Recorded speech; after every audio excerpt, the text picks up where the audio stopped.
Hello, everyone. And today I've got Sally Inkster. I've known Sally for a little while, and she is probably my favorite brand coach. And she's taught me more about that than anything else. We're going to explore what brought her there in a minute as we go through things. But first of all, here is Sally. Lots of links at the end, and we'll get to know her. So, come on, Sally. Great. Who's Oh, Sally inside? who's Hi. hello? Well, thank you very much for inviting me, number one, and thank you for those lovely comments, number two. And oh, your favourite brand specialist. That's even more marvellous. So, who is Sally Inkster inside? Do you know, I think that's a really hard one for anybody to answer, and it requires obviously a bit of deep work because what we are is an accumulation of what happened to us when we were children, when we were young adults, when we were adults, what career we had, who we married, what children we had, what experiences and things have happened to us make us into the person we are at this moment. But Absolutely. as we all know, when we talk about psychology or anything, a lot goes back to our childhood. So Mm. if you really ask me, I'm probably that little um, sort of 5, 6 year old girl who was at school who suddenly realized everybody else could read and she couldn't. And the feelings of being absolutely useless, worthless, and thick, Oh, along with the fact that my parents got divorced at the same time. And so all those things give you that sense of insecurity as a child. And it doesn't matter what you do to overcome that, it's still there. mm. But I have done huge things the last, oh God, nearly 50 years plus over that, that doesn't come out. But sometimes that's who I am inside. Yeah. Yeah. And I think that's the same with most of us when we're honest. I think it is too. And my own experience as a coach says people try and push that away or bury it. Or one of my favorites is you put it in the cupboard like Harry Potter is at the beginning of the film, and you shut in Yeah, the yeah, cupboard yeah. under the stairs. And you've got to let that person out. I mean, as you just did, but I know you do anyway, because Thank that you. is the root of who you are. Yeah, it And is. what you've taught me in the time we've known each other is that your brand is you. Yes, And it I is. think that is part of why you know that, because you know about your roots. Yeah. And I think it's very true, especially if people are solo business entrepreneurs, freelancers who are working on their own, then it is completely you. When you are working in a team, then it's a bit of you, a bit of somebody else, and a bit of somebody else that causes or makes the brand. Mm-hmm. But when you are a solopreneur, then it is definitely you. Yeah. Yeah. And something I've always felt, and again, it's gradually come more and more to the fore the more I've been a solopreneur, is the only thing I've got to sell is me. Yes. So we better be very good. Which sounds a bit terrifying and horrifying when we start Mm, off, but actually it isn't, because when you've actually done some inner work, as you said, you know who you are. yeah. And how have you found that? Is that what you find when you're helping people to find their own brand? I do. We always start off with them.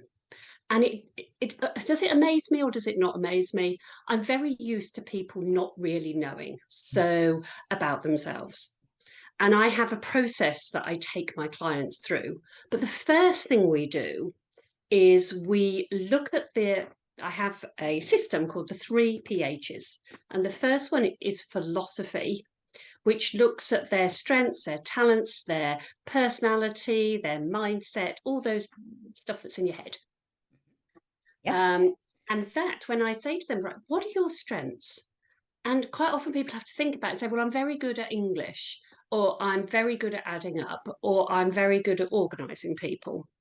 But they probably don't know much more of that. And I say, well, is that a talent, or have you just learned to do it? And they go, oh, mm, I don't know. So there's still a lot of work Yes. to do. Yes. And those things are the things that quite often make us unique. Yes, they are indeed. And certainly I found that so. And I, as you know, because I met Sally when I decided that I was going to change my life and what I did in a big way. Mm-hmm. And thank God that you arrived on my scene. And that really made me go back into deep, deep things of me. Mm. So I know that process works, but because you didn't start off being a brand coach, did you? No. Oh, come on, tell us about it. Okay, so where did I start? Well, since I was a child, I worked out with this insecurity I had that if I helped people, life got better. So from a very early age, I wanted to be going to nursing, and I did that on leaving school. I became an SRN, as you did then. I then became a ward sister and a nurse specialist, all in the theme of oncology. So that's cancer Wow. nursing. Mm. And I did that till after I was married. But then I had three daughters. My husband was a corporate man, so we moved basically all over the world, or he did, and we sort of followed on. So we lived in New York, he lived in Paris, all kinds of things like that. So I didn't really have a career; I just had hobby jobs. And one of those was a stylist, because during my time as especially a ward sister and nurse specialist, I helped my patients or my clients understand how to make their body look good, even if they'd lost their hair, had a mastectomy, lost a leg, because it was all about balance. And if you made the most of what you had, you could look better and feel great. Yeah. I sort of took that and I ended up as a stylist for 12 years. Along the route of that, I also did a multi-level marketing company and grew a team. Absolutely loved doing that. Mm. But also, I wanted to be able to teach all this team that it had to be them, and Mm. not just products that you were selling. Yeah. So, I mean, that lasted a while, but I carried on being the stylist. But when my youngest daughter went off to university, I felt that was my opportunity to have a business and grow a business that I would be as proud of as I was my nursing. Wow. So that's when Mm. I did what you did, and I worked with a coach. And I said, I want to use all my skills that I had as a nurse, but I don't want to be a nurse. I want to use all my skills I used as a stylist, but I don't want to be a stylist.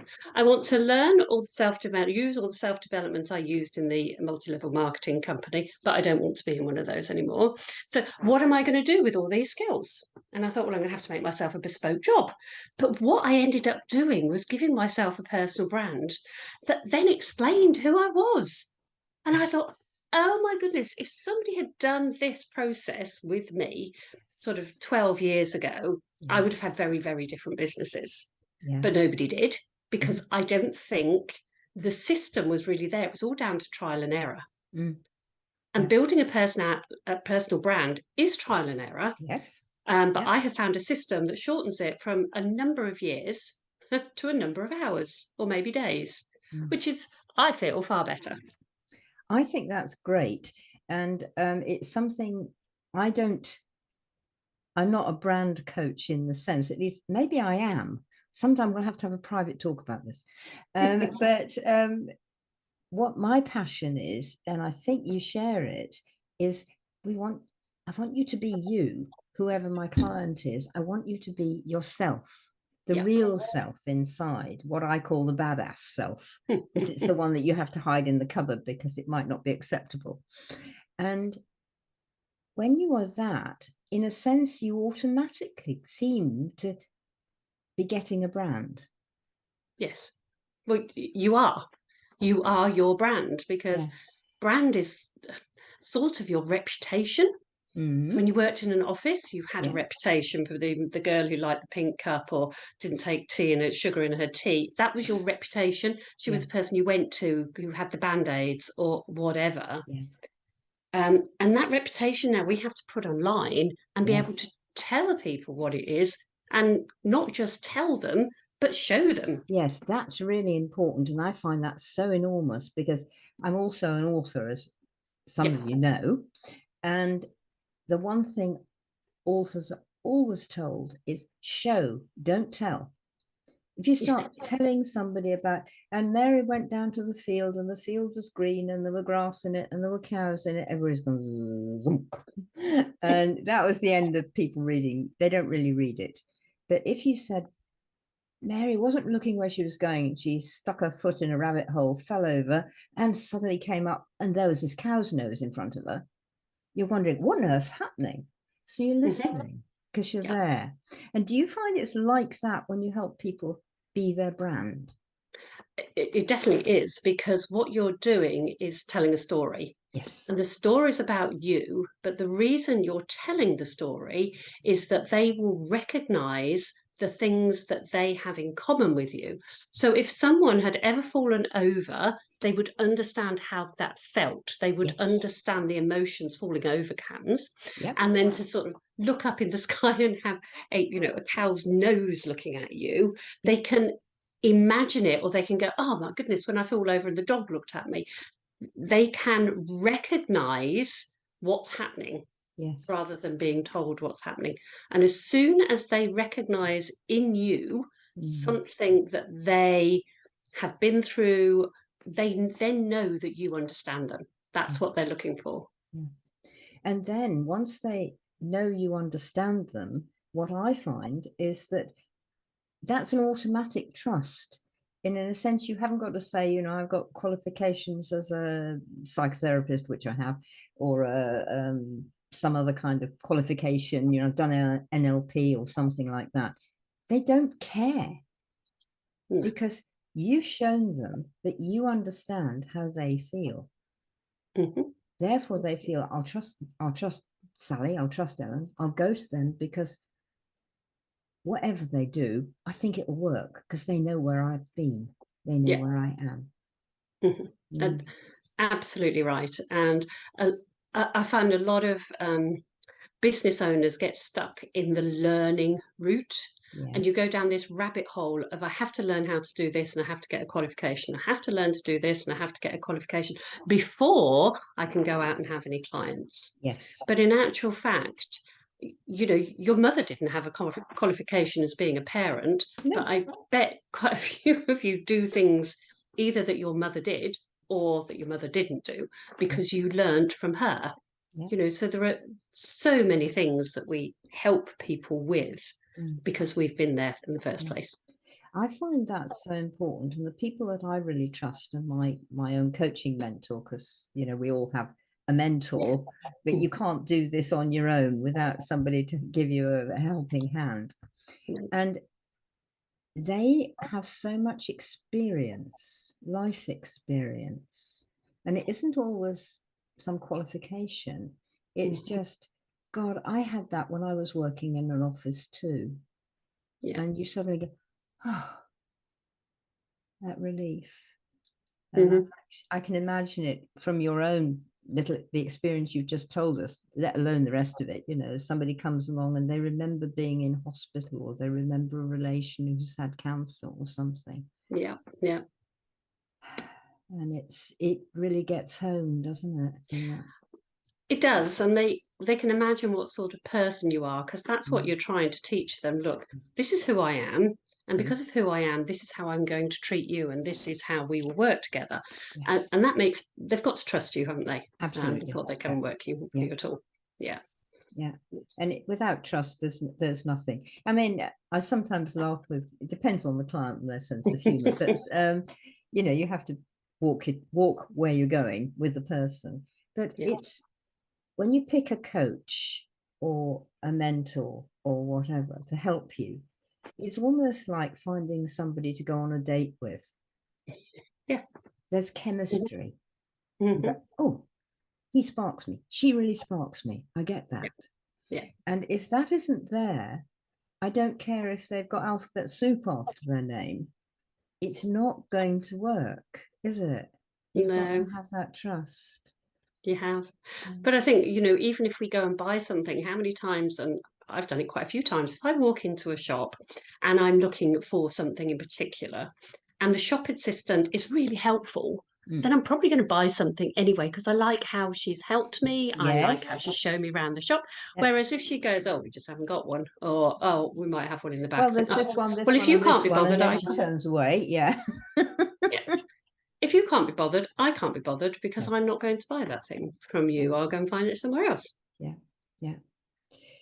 Yeah. I find that's, do you find this with your clients? I find helping them to get to that stage where, you know, that had an offhand shop assistant or somebody who's tried to shove it down their throat without helping them really.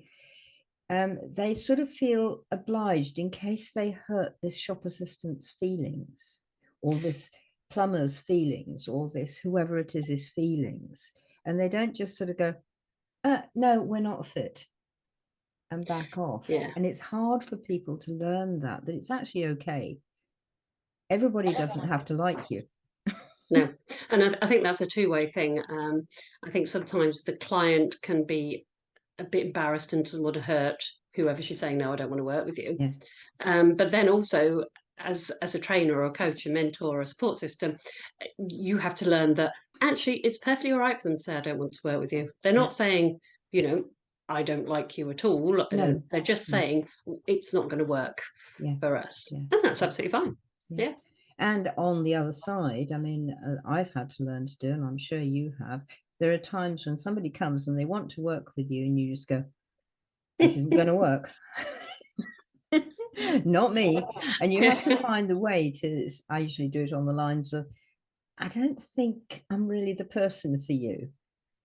And then it's really useful when you've got your friends around you. So you might want to go to Sally, or you might want to go to Victoria, or you might want to go to so and so. Well, how about that? But I don't know that you're really going to get what you need from me.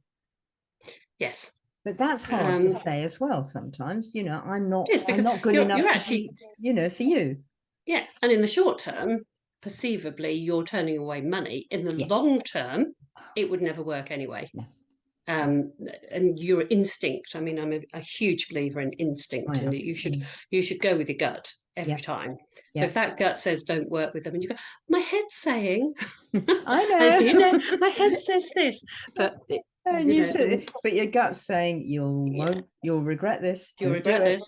Oh yes. Yeah. I mean, so many times. I mean, both of us are a certain age now, and so we have learned from trial and error and what they call wisdom, I think, that we should trust our guts. But I remember being, you know, in my 30s and 40s, and a couple of times I've had business partners or people I've worked with, and my gut was saying, don't. And I was going, no, gut, they're really nice. Yeah. And your gut's going, yes, but it's not good. They're not right. They're not right. They're not right. And you. Yeah. You override it and it all goes wrong. It does. I mean, I've been there and done that, and you sort of come out and it's almost like your gut sort of going sat on the wall next to you and says, I told you so. Yeah. But it does teach you. And of course it helps. Well, for me, it helps me because clients come and they say the same thing. I say, do it then. Follow that. And you get an intuition that something's going to happen or isn't going to happen, or that you ought to be doing this. And your head sort of goes, that's crazy. And you have to sort of, well, I'll do my dad's one, actually. I think, you know, Dad used to say, give your brain sixpence and tell it to go play with the traffic. Well, that's nice. I think it takes practice, though, doesn't it? It does. And it's one of those things we have to consciously practice. Yeah. And every time be sure that we're actually doing it. And this is actually taking me somewhere I want to go, because this morning Sally put up a lovely post, and I thought, oh, that's really exciting. And so I decided I want to talk about this. And you were saying everybody is unique. Yes, fine. All agreed with that. But it also raises the problem. How do you show somebody that you are unique? How do you show your uniqueness? Well, everybody is unique. I mean, there is no question about it. And so it's delving down to find the things that are unique about you. And if I tell you that if you just learn all your strengths and your values, nobody in millions of people are going to have those same combination of strengths and values in that same order as you. In fact, they won't have the same combination. Yeah. Period. Yeah. So even just learning that little bit about yourself, you know, there is nobody out there who, let's say, has a talent for, I don't know, public speaking, but also has a value of justice. Okay, so let's put so there just aren't many people out there. So I say to people, okay, what job do you do? And they go, I'm a hairdresser. Okay. What's your main hobby? Oh, I love skydiving. Oh, already, how many hairdressers do you have who love skydiving? You know, so it's delving in and getting those sort of things. Yes. And then when you're unique, you look at things in your complete unique way. Yeah. And that is when you have to go, okay, well, how can I gear this to help people? You know, and as soon as you think I can help people, it comes down to your stories. Yes. The words you use and the stories you tell. And that is a big part of making your brand, is coming up with the stories that are based on all those things that you've learned. And that is where that's hard.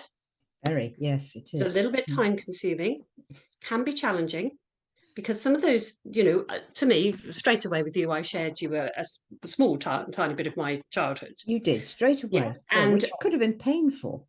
Yeah, but that, and so that can be hard for people to do, but you have to find a way of going, okay, how can that help people? So me telling that story that I didn't read till I was nearly 8, most people will have gone, especially if they were dyslexic, I bet she's dyslexic. Okay, so straight away they've picked up, they could, I didn't read till you know, that's what they'll say. Yeah. I couldn't read. Yeah, yeah. Once I could read, I think I learned in a day, but until I was nearly 8, I couldn't read. And I think that connection, I mean, in sort of psychobabble jargon kind of thing, we go, this is your pain point. And I know Sally and I both have a sort of Selwell cartoon type imagination sometimes, and so down, no, not like that. Yes. But it's something that has hurt you, and people say you shouldn't, you know, oh, we don't want pain, we want to stop pain. But pain is such a teacher, isn't it? It absolutely is. Yeah. I mean, I can't take away my dyslexia. I mean, over the years, I've learned to cope with it. But you know, I'll still read something out loud. And if I'm reading it, I'll still get the words wrong round. And I still put words around the wrong way. And then I will say a word that has absolutely no meaning of what I'm trying to get over, you know. But those things, that's just who I am. You know, there's nothing wrong with it. But it allows people to understand me. Yes. It also means my husband can't read my handwriting whatsoever. Would you type your love letters to me, dear? Yeah, I can type, actually. It's far better. A lot of dyslexia will find they can use a keyboard far better than trying to put things down. But it has it. You learn its quirks, you learn its advantages, you learn how to use it to your advantage, and that's what you're doing with a story. Yes, it is. You know, you can't take away it was there, and some people have way worse things than that. I mean, that's just a trifling little thing, whereas other people have some really heart-rending stories. But sometimes if they can find a way of sharing even a little bit of it with people, it really, really helps make somebody else recognize them. Yes, and know that that's the person they want to work with. And it's this kinship, which is like a connection, isn't it? That you have this kinship with somebody and they are going to be like that. And they won't be perfectly, but there is this kinship that you feel part of my tribe. I can work with that person. Yeah. And we need to look for that. We're told, you know, go and look for, as we've said, you know, somebody with a load of qualifications and all this sort of thing. But you won't necessarily want them. You want the person who is your tribe. And they can bring out the unique you.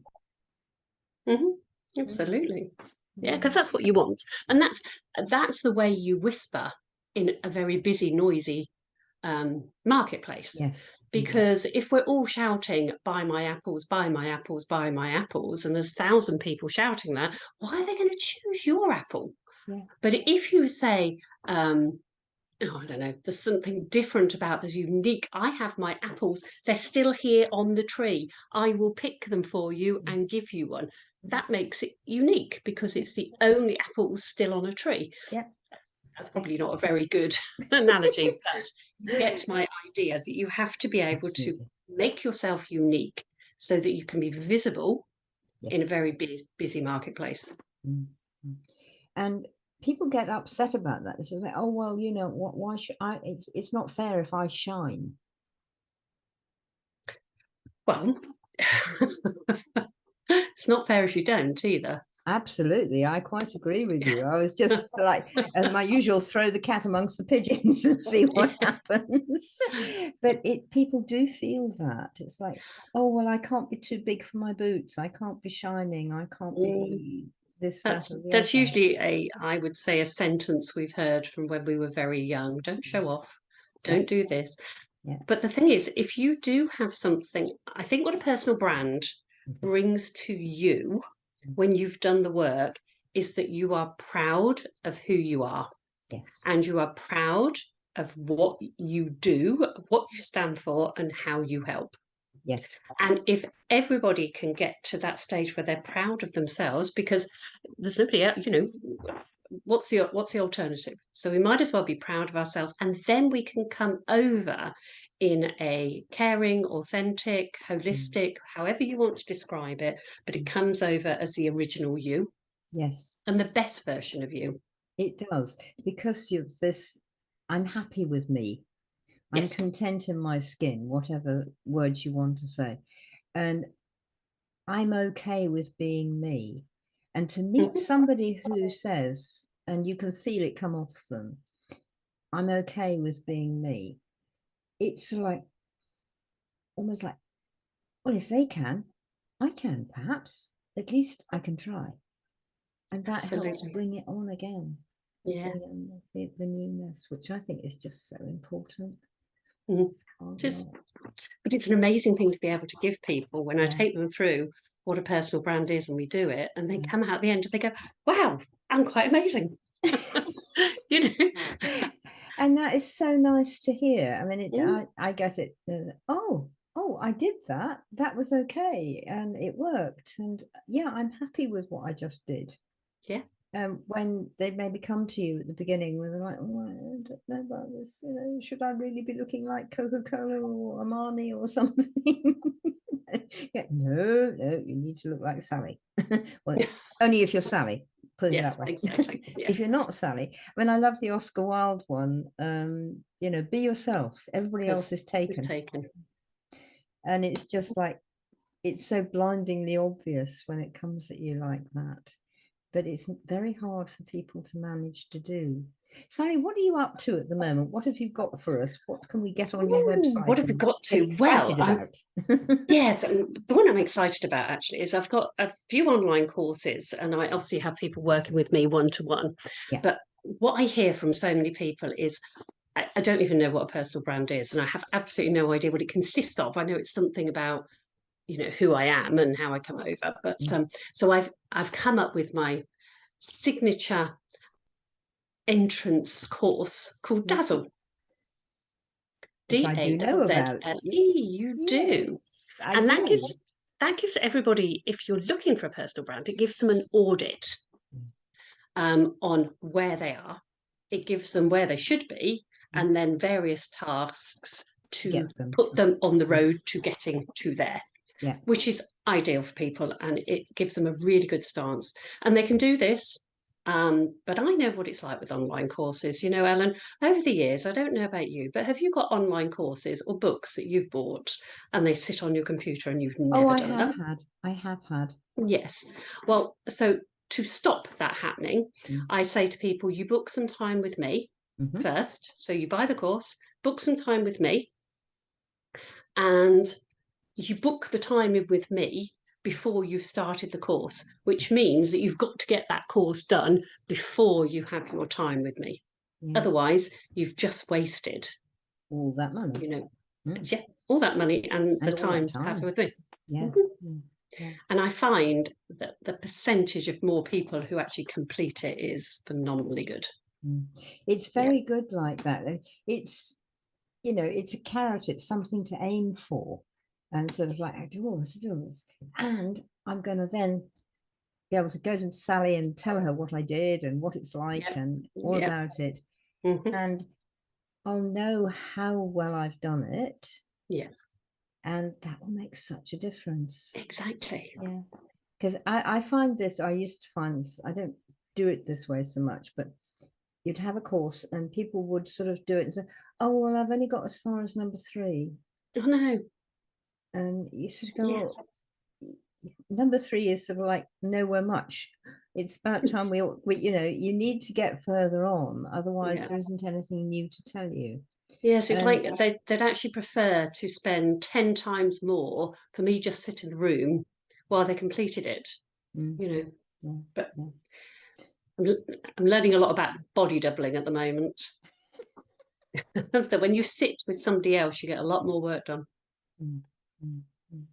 You can do. It's difficult. I find I've got a group of my students who I'm teaching do things, and since we have a fortnightly Zoom, and before that I'll sort of stick in a couple of questions like, you know, what about so and so? We're going to talk about this on Wednesday or whatever it is, and it, as you say, it makes a difference. And you say, right, hello everybody, how are you all doing? Quick roundup chat. Now, our theme was kind of thing. Who's done what about it? It's that accountability, isn't it? It Accountability, I think, is so important. It's hard to do if it's only online stuff, because there's excuse me, there's no incentive seemingly to a lot of people. There isn't the incentive, which is where the accountability comes in. But also, as we know, you know, our reach is so much bigger now because we're on Zoom. Exactly. We're not just in that sort of 30-mile radius of who we can work with, which is great for you and I, and it's great for our clients too, because they can be anywhere. Yeah. So, you know, much as people complain about Zoom, I do think it's been a positive in lots of ways. I love it, and I think it's made such a difference. And people who, you know, 3 years ago, 4 years ago, terrified, and I still found the odd one. I found one today. I've just got to take my face off the screen. I can't bear talking when I'm looking at myself. Oh, really? Yes. You see, even though my face is on the screen, I don't see it because I'm just looking at you. Because if you were sitting across the table from me, I would be looking at you. Yeah, exactly. And I'm finding the same thing. I'm looking at you. Exactly. Yes. And I know people say you should look at the camera, but no, because I like to see your body language. To be staring up at the camera like this. It's sort of weird. Yeah, it is weird. And I know it's weird for other people who are then watching it.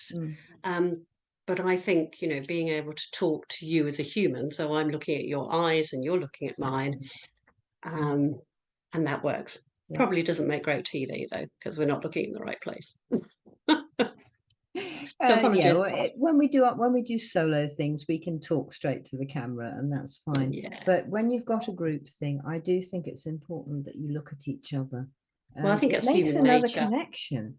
And just eye contact makes such another connection, and it does. It's human nature. But I have learned. So if you're doing a presentation, somebody taught me to have a post-it note, cut a hole out of it, and draw a face and have the hole as the nose. And then you put that over your camcorder and you talk to the face. That is a very good idea. Yes, I can see myself doing that. Thank you for the tip. I shall have my little brain up there. So we all need to actually go and have a look at, well, you do all need to go and have a look at Dazzle. Yes, absolutely. You really do. Yeah, but I do work, as I say, that's an online course with a little bit of time with me. But obviously I work with people for all different periods of time, depending what they need. Really. Exactly. Yeah. Yeah, and how deep they want to go. Yeah. And it's this, you know, people sort of say, oh, well, it's bespoke, but it's always bespoke when you're talking to either even a group of individuals. And certainly when it's a one-to-one, you know, you may have Yeah, a process in your head, but how you work it with each person is different, isn't it? it is. And that's part Absolutely. of your uniqueness, Yes. and Yes. bringing their uniqueness out as well, which I think is Mm. really important. It's it's exciting, I think. I mean, one thing I do is I love people and I love getting to know them. And my Yes. children used to get so cross with me when they were younger because it didn't matter whether we were a bus stop at a swimming pool. I would start a conversation with somebody next to them Mm. and they go, Mum, why do you bother? And I said, What do you mean? They said, Well, you know her children's names, you know where she lives, you know her life history, and then you walk away and you never have anything to do with her again. And I said, Yes, but the fun is that I now know about her. And they Yes. said, Yes. Yes, but you're not going to be her friend. And I said, But it's just a conversation. And, as humans, we love to, Contact. yeah, it's contact and Yeah. to have a relationship, even if it's just for that 10 minutes Yes. or that 15 minutes. Yeah. And also another thing which I found over my similarly quite a few years, and we're not going there, is that you start a conversation. I did it with this. I was looking at some swans on the River Severn on the bridge going into Shrewsbury a couple of weeks ago, and there's this bloke beside me, and he said, "That's two males, isn't it?" And we ended up having this conversation together. I shall never see him again either. No. But something he said actually went, oh, ping in my head.